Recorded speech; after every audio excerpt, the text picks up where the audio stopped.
ఓ శాతగాని మొగడా, ఉన్నవా లేకపోయినవా? ఏమైంది ఇంత పొదుగాల పొదుగాల ఒలురుతున్నావు? మన కోడిపుంజు కనపడడం లేదు. నువ్వేమన్నా వదిలేసావా పొద్దుగాల లేచి? నాకు నా జారిపోతున్న లుంగి కట్టుకోనికనే బద్ధకం. ఇంకా పొదుగాల పొదుగాల లేచి కోడిపుంజు వదులుతానా?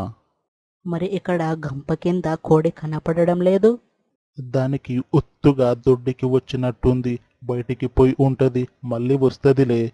ఓ శాతగాని మొగడా, కోడికి ఒత్తుగా దొడ్డికి వస్తే అది ఉన్న చోటనే పోతది. అలా బయటికి పొయ్యి వచ్చి మళ్ళీ అక్కడే కూర్చోదు. అరే అవును కదా, కోడికి దొడ్డికి వస్తే అది అక్కడే పోతది. మరి ఇప్పుడు ఆ కోడి ఎక్కడ పోయి ఉంటదే? ఆ నేనే నిన్న రాత్రి నువ్వు పడుకున్నాక కోసుకొని తిన్నా నీకు పెట్టకుండా. నీ కాకి ముఖం దానా, నిన్న రాత్రి నువ్వే కోసుకొని తిని మళ్ళీ ఇప్పుడు పొయ్యింది అంటావా? అది కూడా నాకు కొంచెం కూడా పెట్టకుండా తిని.